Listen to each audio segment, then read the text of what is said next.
Ja, hartlike goeiemôre aan elkeen van u hier in die huis van die Here. U wat tyd uitgekoop het om hier te wees vandag om te kom hoor wat die Here vir u en vir my wil kom sê vanmôre. En ons welkom ook aan alle besoekers wat hier is vanoggend. Nou ek groet u vanmôre elkeen in die naam van ons koning en verlosser, ons Here Jesus Christus. Ek slaan my oë op na die berge, waar sal my hulp vandaan kom? My hulp is van die Here wat hemel en aarde gemaak het. Hy kan jou voet nie laat wankel nie, jou bewaarder kan nie sluimer nie. Amen. Nou kom ons staan gemeente en ons sing die openingslied, welkom o stille nag van vrede.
Matteus 1 vers 18 tot 25.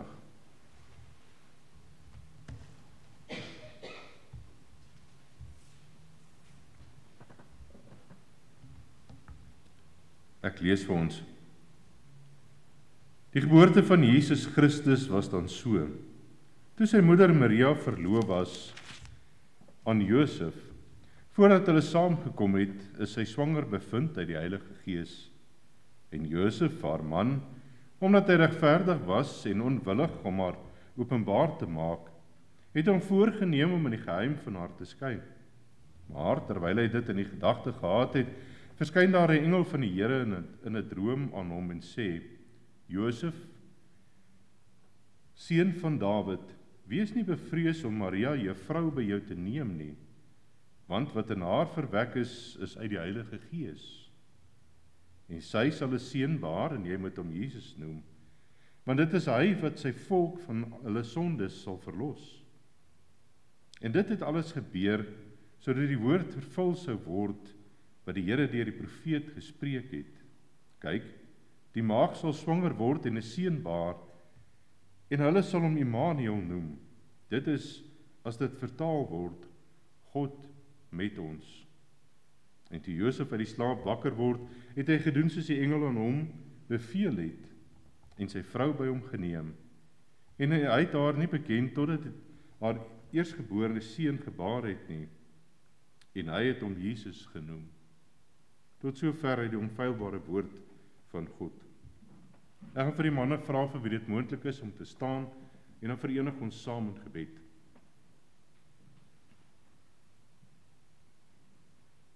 Onse groot en almagtige God en Hemelse Vader, Seun en Heilige Gees, ja en Here, aan U kom toe die lof en die lofprysing van ons harte.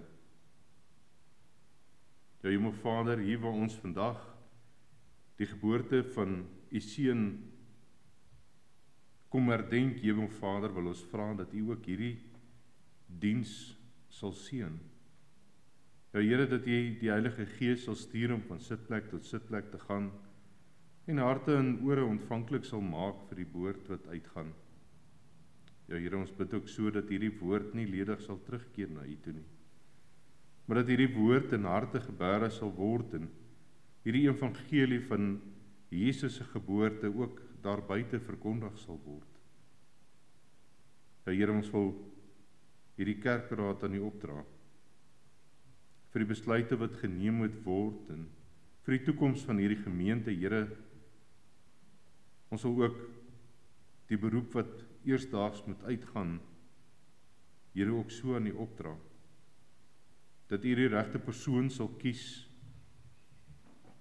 en die naam op hulle harte sal lê, Here, sodat die persoon wat hiernatoe kom ook 'n herder sal wees, wat hierdie gemeente sal lei tot hoër hoogtes, Here. Ja, Hemelse Vader, ons bid vir hierdie gemeente, dat U elke een van hulle sal seën, sal bystaan. Ja, Here, en vir die wat sieklik is in hierdie gemeente, dat U, wat die groot geneesheer is, ook U hand sal uitstrek na hulle toe. Dat U elkeen van hulle sal aanraak en hulle sal genees. Nie tot eer van mense nie, Here, maar tot eer van U. Dat U naam geloof en prys kan word daardeur en dat U verhewe sal word in hierdie gemeente. Ja, Hemelse Vader, ons dank U ook vir die reën wat daar buite geval het. Hierdie afgelope ruk, ons kan net vra, Here, dat U elke druppel in hierdie aarde sal seën. U weet waarom U hierdie reën gestuur het op hierdie tyd. U weet ook hoekom dit gestuur is. Ag Here, en dan kan ons ook maar net vra vir die plekke waar daar nog reën kort, dat U ook daar uitkom sal gee. Dat U ook daar, Here, hierdie mildelike seëninge wat U van bo af neerstort, ook daar sal uitstort. Ag Hemelse Vader, al wat ons as nietige mens kan doen vanmôre, is om hierdie dinge te vra in Jesus Christus naam alleen. Amen. Liewe gemeente, ons teks van oordeenking vanmôre is Matteus 1 vers 23. Kyk, die maagd sal swanger word en 'n seun baar, en hulle sal hom Immanuel noem. Dit is as dit vertaal word, God met ons. Ons tema vanmôre is ook dan hierdie woorde, God met ons. Nou Kersdag, die dag wat ons die geboorte van Jesus Christus vier, hierdie dag moet vir ons 'n wonderlike dag wees van die jaar. wanneer ons die koms van die Seun van God na die mens herdenk. Ek is seker daarvan dat elkeen van julle daarna uitgesien het om hierdie dag saam met julle geliefdes deur te bring.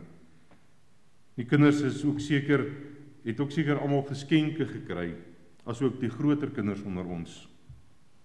Sommige dalkies net een geskenk, en ander het miskien dalk 'n krywavrag vol. En dit is lekker om geskenke te kan ontvang en te kan uitdeel. Maar dit is nie eintlik waaroor Kersfees gaan nie. Want sien, Kersfees moenie gaan oor kersliggies, kersbome, geskenke en 'n Kersvader nie. En asseblief moet my nie verkeerd verstaan nie, daar is niks verkeerd daarmee van die gee van geskenke en kersbome en liggies nie. Maar hierdie dag moet eerder gaan oor Jesus Christus wat mens geword het en die wonderwerke wat daar rondom gebeur het. Dit moet gaan oor God wat onder sy mense kom woon het en wat hy vir ons kom doen het deur mens te word. Die begin en einde van Jesus se lewe is vir ons in 4 evangelieboeke opgeteken. Elkeen van hierdie skrywers het hulle die evangelie Jesus se lewe op 'n spesifieke manier uitgebeeld. Markus beskryf Jesus in sy evangelie as die diensknegt wat gekom het om te dien en nie om gedien te word nie. Lukas weer beskryf Jesus as die seun van die mens. En Johannes beskryf Jesus as die seun van die lewende God. En Matteus, hy beskryf die Messias, die koning wat gekom het om sy volk te kom lei, 'n herder vir hulle te wees. Vir Matteus is dit ook belangrik dat ons van die begin af moet verstaan dat Jesus is God wat onder sy mense kom woon het. Net soos Johannes dit in sy evangelie beskryf het. Daarom begin hy sy evangelie met die geslagsregister van Jesus.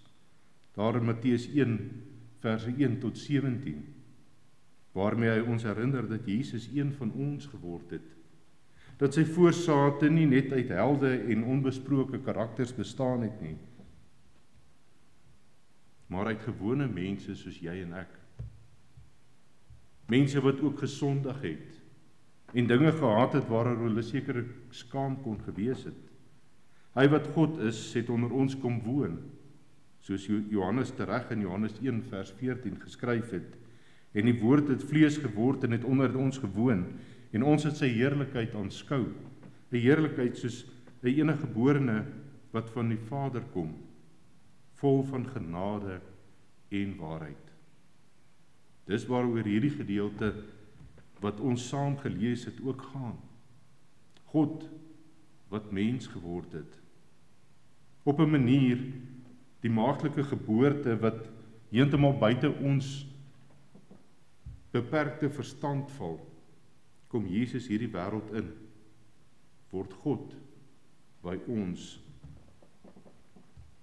Die mens het al probeer om dit na te boots, sonder enige sukses.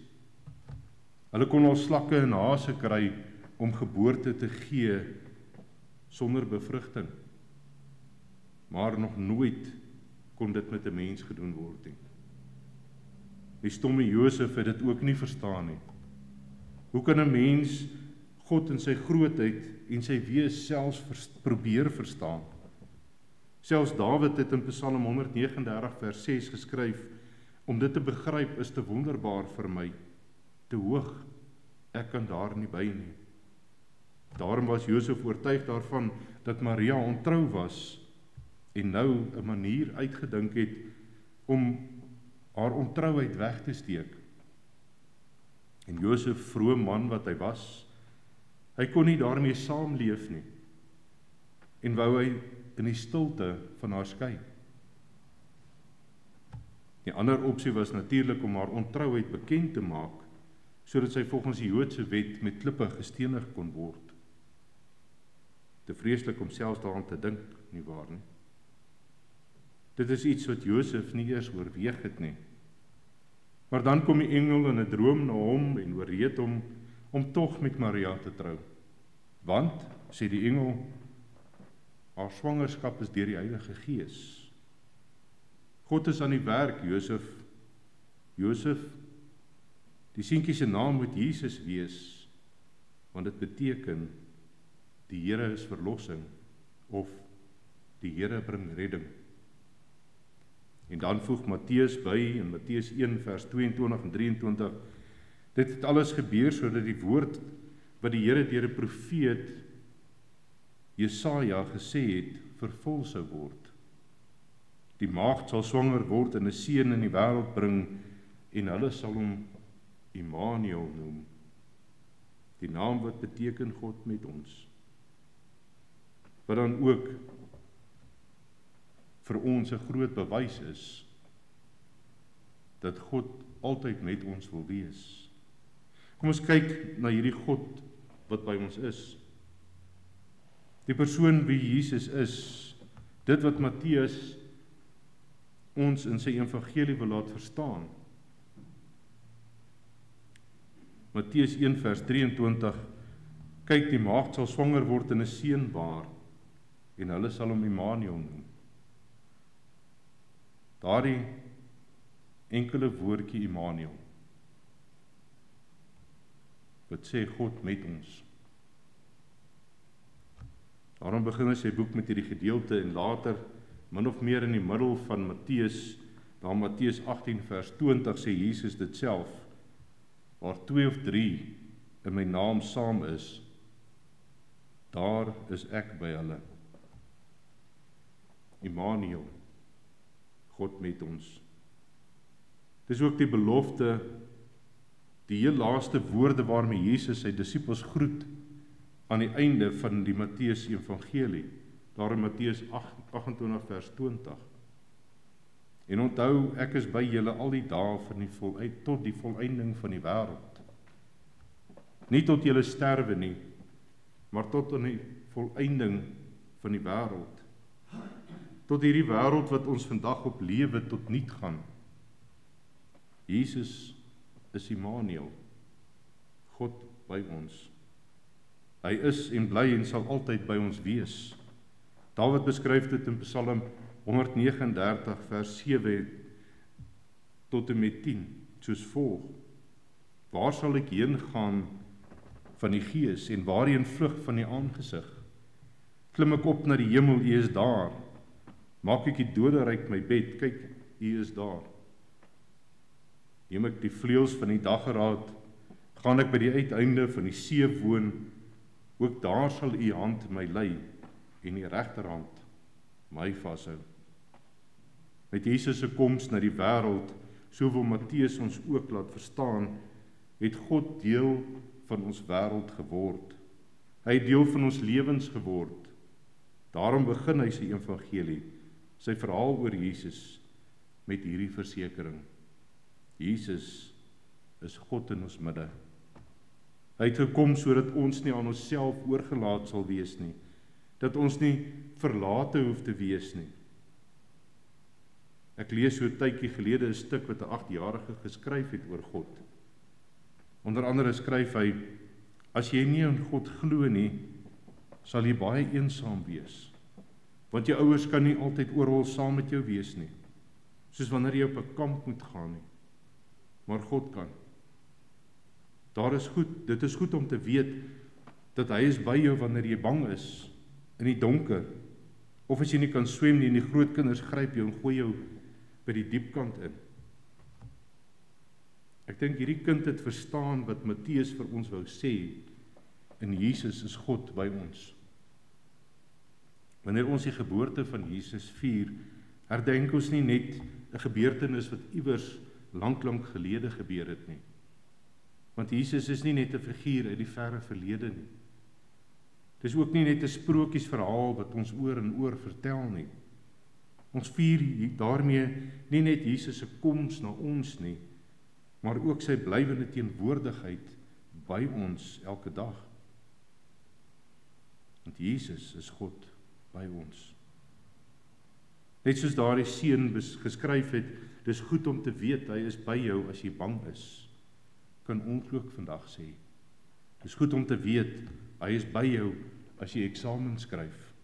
Dis goed om te weet hy is by jou as jy raadop is as jy eensaam voel, as jy siek is, as jy 'n krisis beleef, as jy hartseer is, of as jy bly is en dankbaar is en sommer net jou hande in die lug wil gooi en skree halleluja. Dit is ons geskenk op hierdie dag.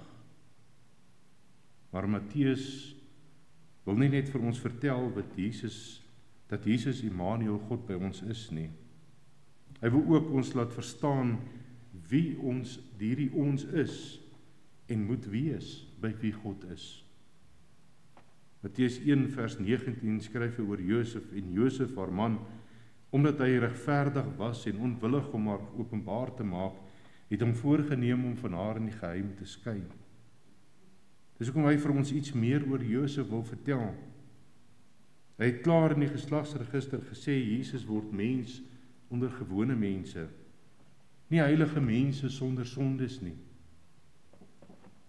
Ons sien hier vir Josef 'n eenvoudige timmerman, maar, en dit is baie belangrik, 'n Godvreesende man. 'n Man wat aan die wet van Moses getrou was.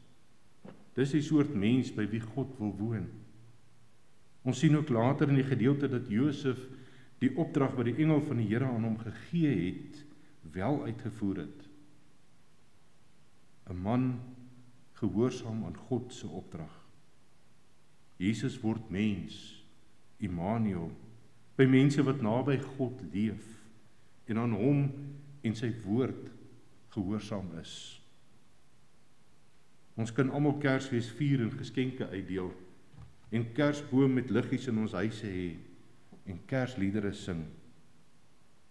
Maar dit beteken nie outomaties dat God ook in ons almal se lewens is nie. Dit vra gehoorsaamheid en toewyding aan God. 'n Daaglikse lewe met die oog op hom gefestig. Dit help nie ons kom Sondag vir Sondag kerk toe, maar deur die week lewe ons soos ons wil nie. Ek het 'n kollega gehad wat saam met my gewerk het. Hy was 'n pastoor in sy kerk. Elke Sondag het hy voor die gemeente gestaan en die woord gebring en vir hulle gebid. Maar kom Maandag, dan gaan hy soos 'n viswyf te kere.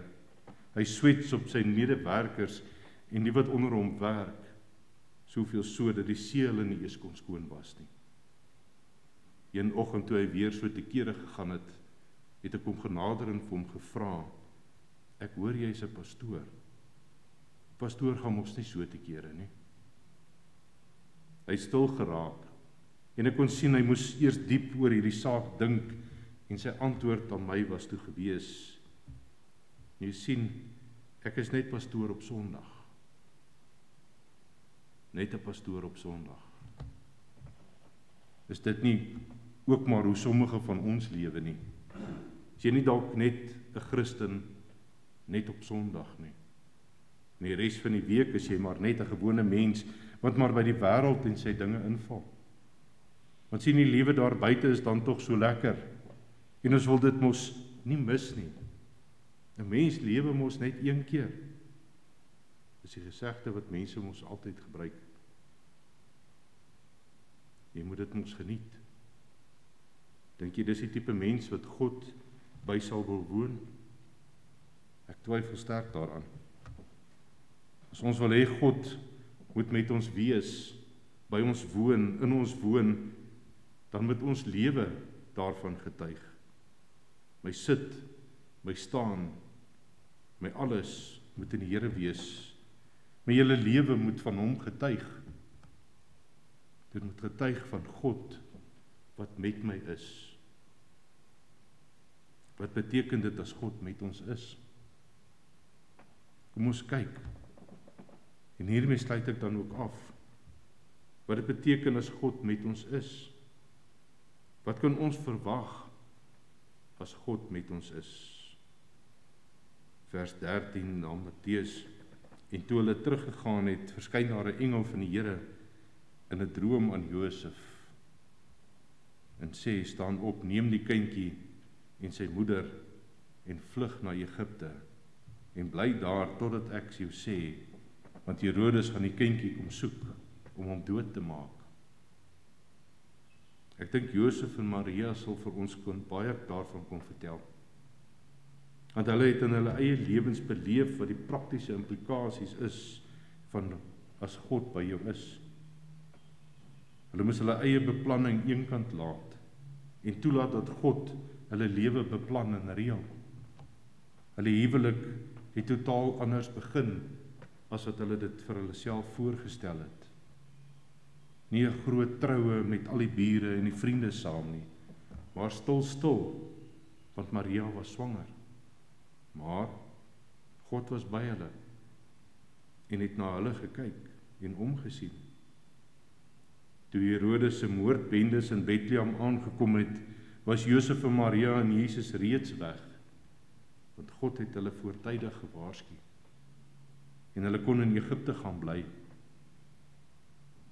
Want die goud wat die wyse manne vir Jesus as geskenk gebring het, was daar sodat hulle kon leef. Sien, God het reeds geweet wat gaan gebeur. En het hy al lankal voor die tyd voorsiening gemaak. Net so ook maak hy vir ons voorsiening as ons hom in ons lewens toelaat. Jesus self het daar in Matteus 6 vers 28 tot 33 gesê: En wat kwel julle oor klere? Let op die lelies van die veld, hoe hulle groei. Hulle arbei nie en hulle spin nie. En ek sê vir julle dat selfs Salomo in al sy heerlikheid nie bekleed was soos een van hulle nie. As God dan die gras van die veld wat vandag daar is en môre in die oond gegooi word, so beklee, hoeveel te meer vir julle kleingelowiges. Daarom moet julle nie kwel en sê, wat sal ons eet, of wat sal ons drink, of wat sal ons aantrek nie. Want na al hierdie dinge soek die heidene, want julle hemelse Vader weet dat julle hierdie dinge nodig het. Maar soek eers die koninkryk van God en sy geregtigheid, en al hierdie dinge sal vir julle bygevoeg word. Dit is wat God vir ons sal doen. En hier wil ek die woorde herhaal van vers 33. Maar soek eers die koninkryk van God en sy geregtigheid. Dan en dan alleen sal hierdie dinge vir jou bygevoeg word. Toe Jesus sy disippels 2-2 uitgestuur het, was sy woorde aan hulle gewees: gaan sonder beurs of ekstra kledingstuk. Hulle mag niks saamneem nie, behalwe brood vir 'n dag se reis. En tog is daar vir hulle gesorg, want hulle het in hom geglo. Josef en Maria het ook in God geglo en gedoen soos hy vir hulle beveel het. En God het ook vir hulle voorsien. So moet ook elke een van ons wees. Op God vertrou en in sy bevele gehoorsaam wees, sodat hy ons kan seën en ons behoeftes voorsien. Nie jou ryk maak nie, maar in jou behoeftes voorsien, het sy dit finansiëel, geestelik of liggaamlik is. En dit is hoekom hy tussen ons kom woon het, sodat elkeen wat in hom glo, kinders van God genoem kan word, sodat ons sondes vergewe kan word en ons die ewige lewe kan beerwe. Dit is die groot geskenk wat ons ontvang het. Dit is die evangelie, die goeie nuus van Kersfees. God se teenwoordigheid en voorsiening en sorg in en deur Jesus Christus, ons Here. Hy is waarlik Immanuel, God met ons. Vandag het julle gehoor wie God is, wat by ons wil kom woon. Dat hy die Immanuel is, God met ons. Dat hy ons lief het, is verseker, want hy het sy eersgebore seun gestuur om vir ons, vir jou en vir my se sondes aan die kruis te kom sterwe. Ons het ook gehoor dat ons moet reg lewe, sodat God by my en jou kan wees, dat ons nie net moet lewe soos wat die wêreld wil hê ons moet lewe nie, maar eerder lewe soos wat God dit van ons verwag. Hoekom? sodat hy vir jou kan sorg. En hy soos wat hy vir Josef en Maria gesorg het, omdat julle aan hom gehoorsaam is. Hoe sien jou lewe daarna uit? Kan jy sê dat jy soos Josef en Maria die wil van God uitvoer? Of is die wêreld vir jou nog te lekker? Ek wil jou vandag nooi om die wêreldse dinge agter te laat en op te kyk na die hemel. Keer jou rug op die heidense wêreld en draai na God. Jou beloning gaan groter wees as wat jy dink. Hierdie geskenk word jou vandag aangebied. Al wat jy moet doen, is om dit te neem. En dit dan met ander ook te deel. Amen.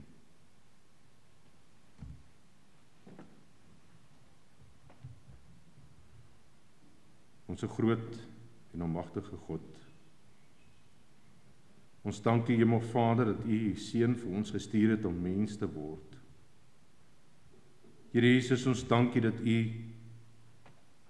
dit nie roof geag het om onder ons mense te kom woon nie. Dat U daardie dag Uself oorgegee het om vir ons te ly, sodat ons 'n groter geskenk kon kry, Here. Geskenk wat geld nie kan koop nie. 'n Geskenk wat ons nie onder 'n kersboom kan neersit nie. Maar 'n geskenk wat vrylik beskikbaar is. Ja, Here, dis die grootste geskenk wat ons in ons hele lewens kan ontvang. Daardie genade wat U gegee het, sodat elkeen van ons kan weet dat ons vrygekoop is deur U bloed. Ja, Hemelvader, dat ons daardie wete het dat as U terugkom aarde toe, ons in U teenwoordigheid sal wees. Dat ons daar by U voete sal sit, Here, en U naam kan groot maak en loof en prys. Dat ons in U aangesig sal wees. Dat ons die heiligheid sal kan belewe. Here, gaan met ons in hierdie dag verder, waar elkeen van ons vandag U geboorte herdenk. En ons bid, Here, dat die hand van beskerming oor ons sal wees. Dat die wat op die paaie gaan wees, Here, die beskerming daar sal ervaar. Dat die wat by die huise is, met familie om hulle, daardie liefde kan ervaar. Maar dit nie net ervaar nie, Here, maar ook kan uitdeel. Daardie geskenke wat uitgedeel word, dat dit met liefde gedoen word. En nie net maar nog 'n geskenk is nie. Mag ons hierdie dag elke jaar tot U koms toe herinner. En ons dank U, Here, vir U grootste geskenk, U Seun wat U vir ons gestuur het. Amen. Liewe gemeente, kom ons staan en dan sing ons die slotlied, Stille Nag, Heilige Nag.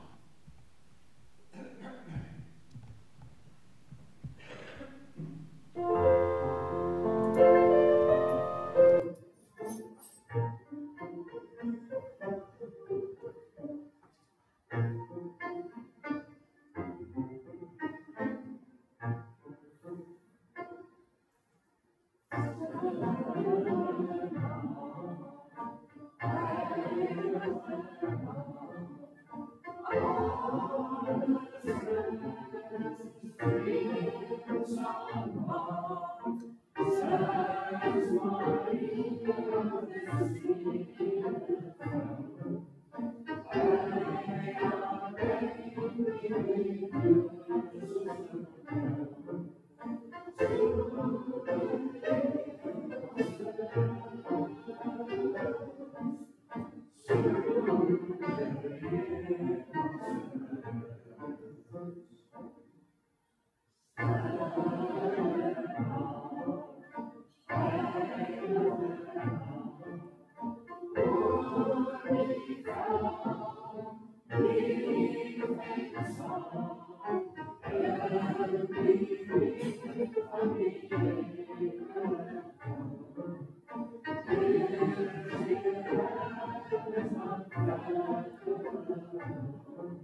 Liewe gemeente, kom ons bid om die seën van die Here. Mag nou die genade van ons Here Jesus Christus, die liefde van God ons Vader en die gemeenskap van die Heilige Gees met u elkeen wees en bly. Amen.